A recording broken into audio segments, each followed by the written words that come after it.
Hi, and welcome to King's Pages, a little show where we talk about some of the wonderful comics that we have available for readers online from King Township Public Library. My name is Daniel Enns. And I'm Brent Chittenden. And we will be your hosts for today. So, today we're bringing you a pair of titles, a delightful set of space opera comics that have honestly just lit a little spark in my heart, each of them, for different reasons. And I thought the first one we could discuss, Brent, would be Star Wars. I'm curious to hear what you think about it, because I've been reading this title since it started and been loving it a lot.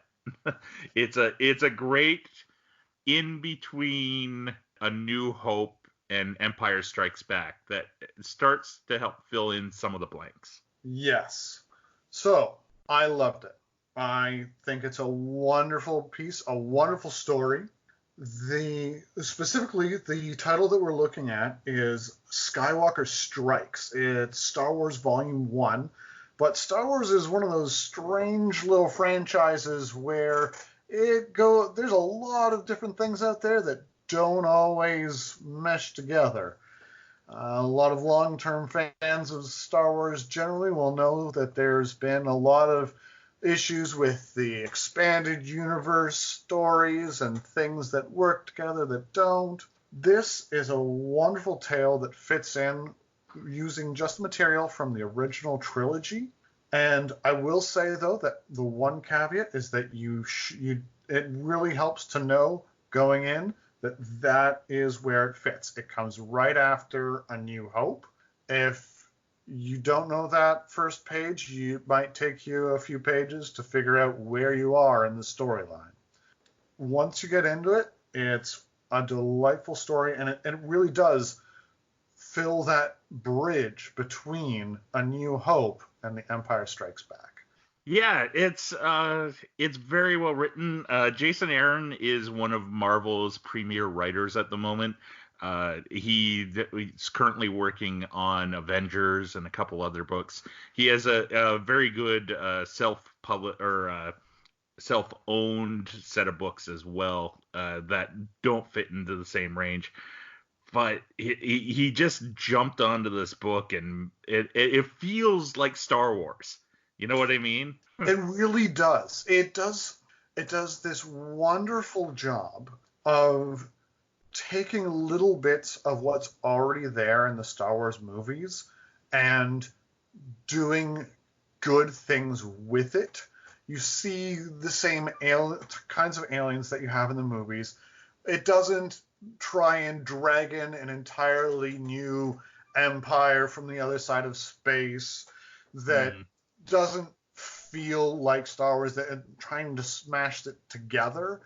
It doesn't bring up some new alien race and then has to try and explain to you why you never saw it in the movies in the first place.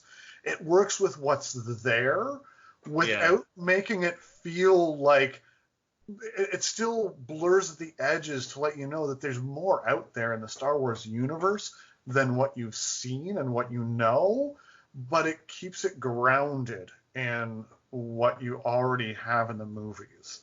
One of the things I liked most about it is that very early with this title, you'll see the story take a slightly different look at Luke Skywalker himself in a way that doesn't really come out in the original trilogy of movies, where it's Luke really questioning and discovering who he is and where he is as a Jedi, because he's just starting out with this after the first movie.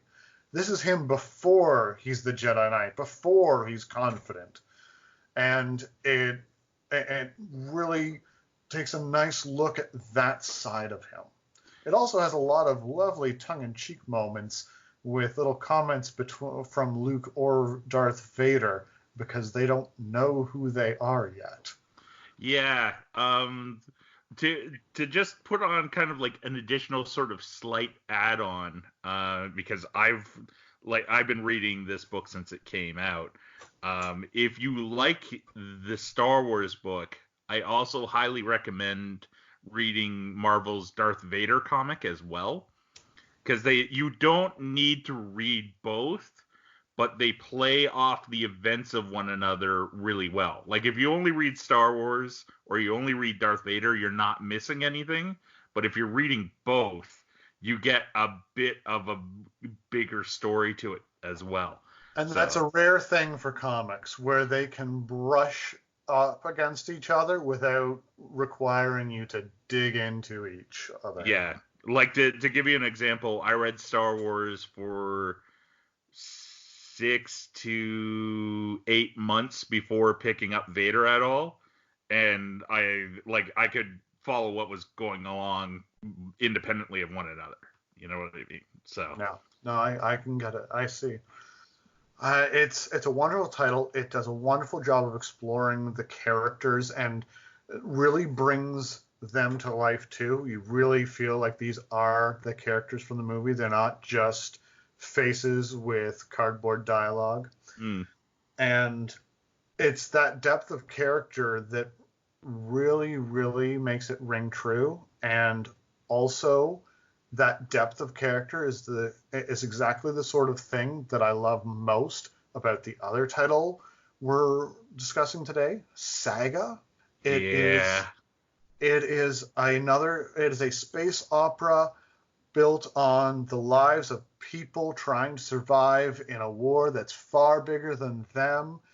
And you will laugh, you will cry, you will want to tear characters out of the book so you can wring their necks. They are so human and so believable, so real, and Mm. yet so heartbreaking. Yeah, Saga's one of those books that it was a while before I sat down and started to read it, but I love it so much.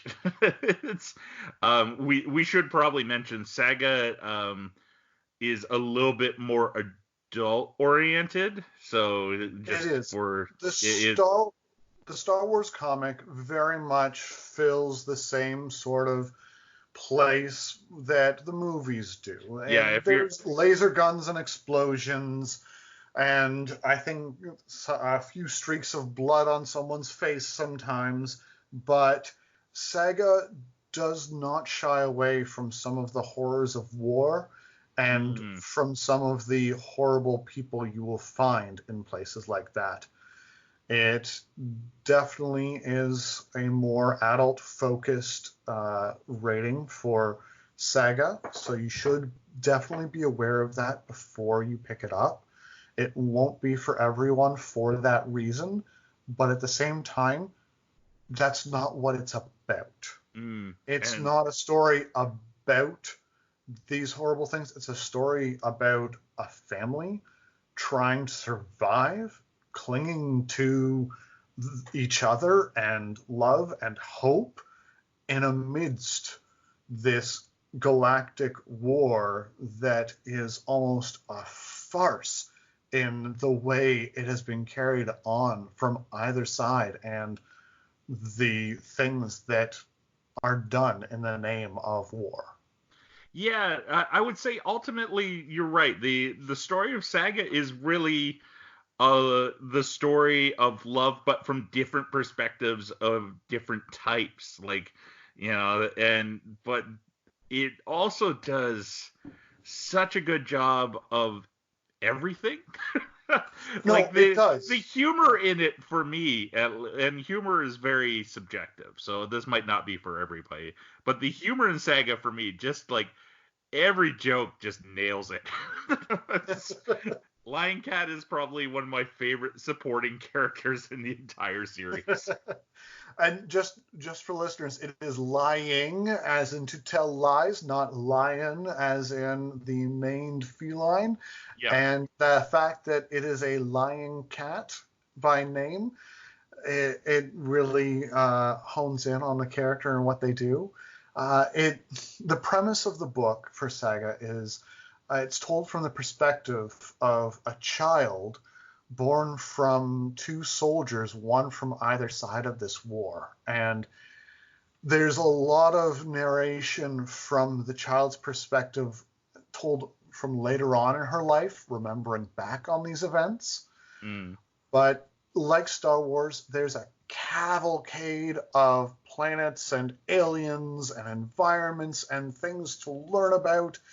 And they all feel very different, but at the same time, each one on its own feels believable for its own sake.